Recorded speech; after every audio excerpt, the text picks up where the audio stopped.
R1 news में आपका स्वागत है। मैं हूं आफ्ताब काखंडकी।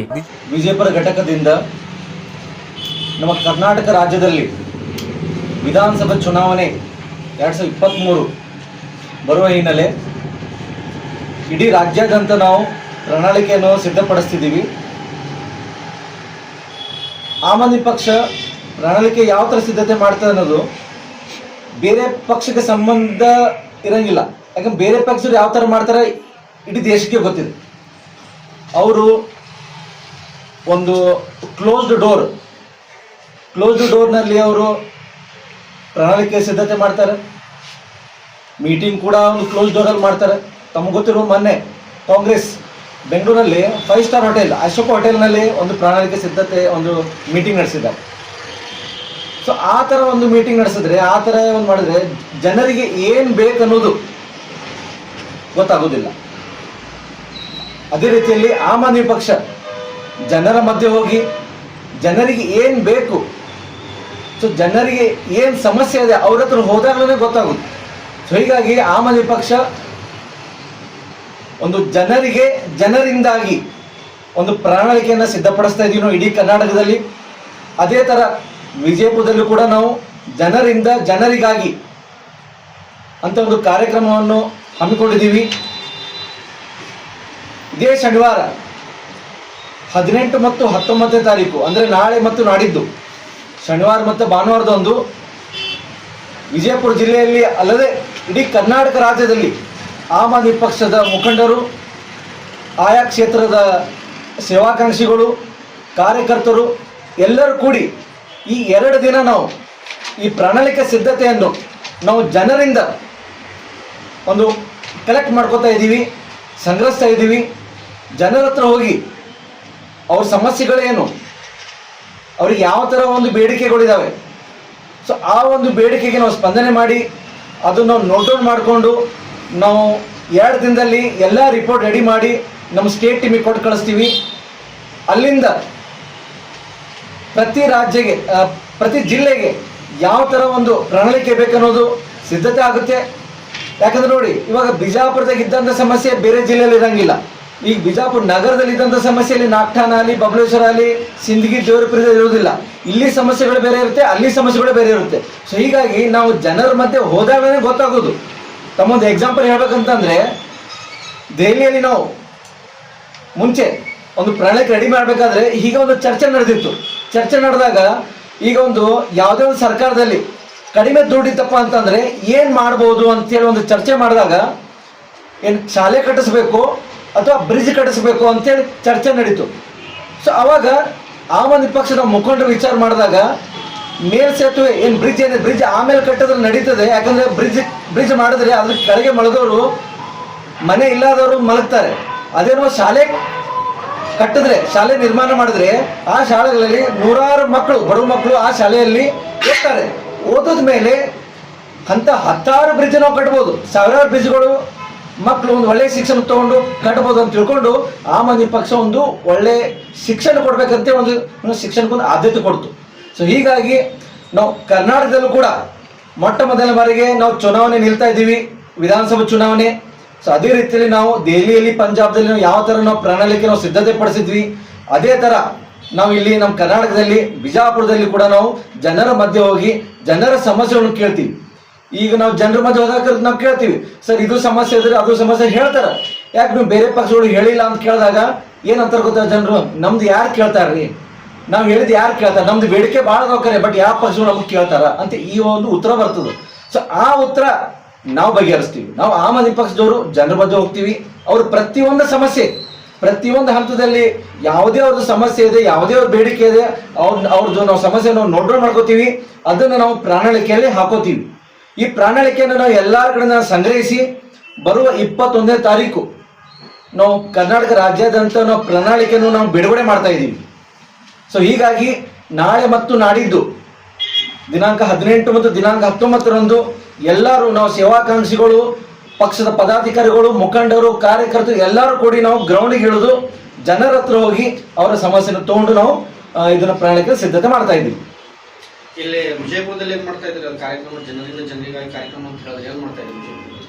ಪ್ರತಿಯೊಂದು ಕ್ಷೇತ್ರದಲ್ಲಿ ಬಿಜಾಪುರ ಜಿಲ್ಲೆಯಲ್ಲಿ ಪ್ರತಿಯೊಂದು ಕ್ಷೇತ್ರ, ಬಿಜಾಪುರ ನಗರದಲ್ಲಿ ಪ್ರತಿಯೊಂದು ವಾರ್ಡ್ನಲ್ಲಿ ನಮ್ಮ ಕಾರ್ಯಕರ್ತರು ಸೇವಾಕಾಂಕ್ಷಿಗಳು ಒಂದು ಇದು ನೇತೃತ್ವದಲ್ಲಿ ಪ್ರತಿಯೊಂದು ಹಂತದಲ್ಲಿ ನಾವು ಇದು ಮಾಡ್ತಾ ಇದೀವಿ, ಪ್ರಣಾಳಿಕೆ ಸಂಗ್ರಹ ಮಾಡ್ತಾ ಇದೀವಿ. ಅದೇ ರೀತಿಯಲ್ಲಿ ನಾವು ನಾವು QR ಕೋಡ್ ಈ ಒಂದು ಡಿಜಿಟಲೈಸ್ಡ್ ಒಂದು ಪ್ರಣಾಳಿಕೆ ಇದು ಏನಂತಾರೆ ಸಂಗ್ರಹಿಸಗೋಸ್ಕರ ನಾವೊಂದು QR ಕೋಡ್ ಮತ್ತು ವಾಟ್ಸಪ್ ನಂಬರ್ ಕೂಡ ಬಿಡುಗಡೆ ಮಾಡ್ತಾ ಇದ್ದೀವಿ. ಇಲ್ಲಿ ತಾವು ನೋಡ್ಬೋದು, ಇದು ನಮ್ದು QR ಕೋಡು. ಸೊ ಈ ತರ ಒಂದು QR code plus WhatsApp number ಕೂಡ ಇದೆ. ಆ ವಾಟ್ಸಪ್ಗೆ ಎಲ್ಲ ಏನು ಸಾಮಾನ್ಯ ಜನತೆ ಇದೆ, ಎಲ್ಲ ಸಾಮಾನ್ಯ ಜನತೆ ಆ ಒಂದು ವಾಟ್ಸಪ್ ನಂಬರ್ಗೆ ತಮ್ಮ ಬೇಡಿಕೆ, ತಮ್ಮ ಸಮಸ್ಯೆಗಳು ಏನೇ ಇದ್ರೂ ವಾಟ್ಸಪ್ ಮುಖಾಂತರ ತಮ್ಮ ಸಮಸ್ಯೆಗಳು ಬೇಡಿಕೊಂಡು ಹೇಳ್ಬೋದು.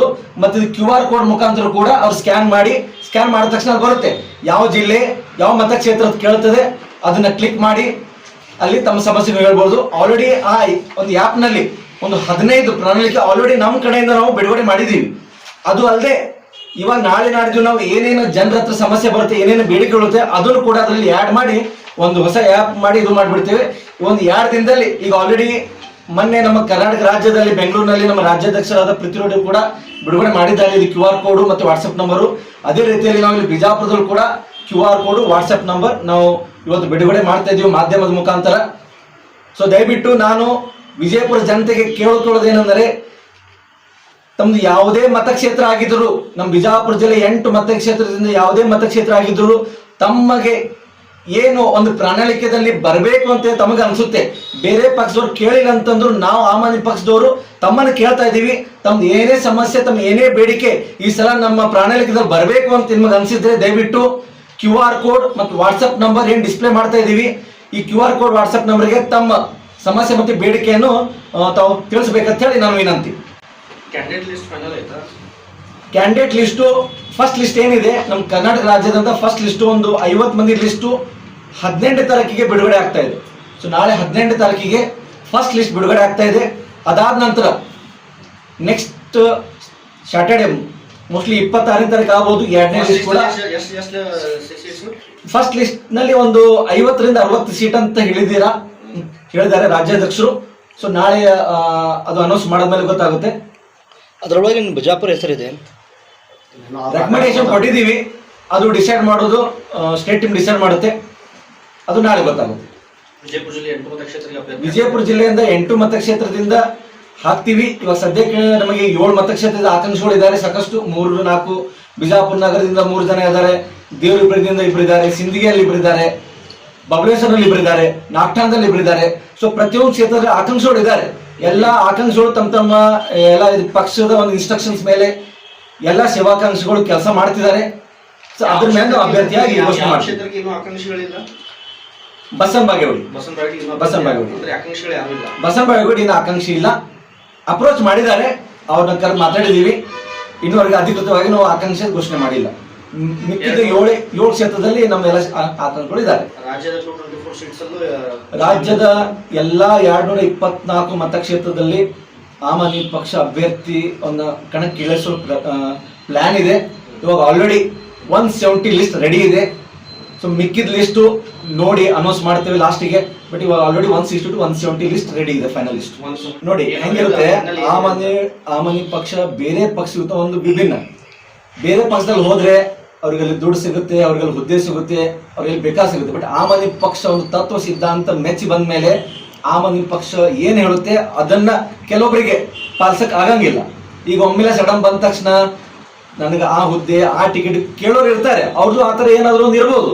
ಬಟ್ ಅದು ನಮ್ಮ ತತ್ವ ಸಿದ್ಧಾಂತಕ್ಕೆ ಮೋಸ್ಟ್ಲಿ ಅವರಿಗೆ ಅಧಿಕಾರ ಕೊಟ್ಟಿಲ್ಲ ನಿಮ್ಮ ಪಕ್ಷ, ಅದಕ್ಕಾಗಿ ಅಧಿಕಾರ ಕೊಟ್ಟಿದ್ವಿ. ನೋಡಿ ಅವರಿಗೆ ರಾಜ್ಯ ಉಪಾಧ್ಯಕ್ಷರ ಮಾಡಿದ್ವಿ, ಅವ್ರಿಗೆ ಮತ್ತೆ ಪ್ರಣಾಳಿಕೆ ಮ್ಯಾನಿಫೆಸ್ಟೋ ಕಮಿಟಿ ಚೇರ್ಮನ್ ಕೂಡ ಮಾಡಿದ್ವಿ.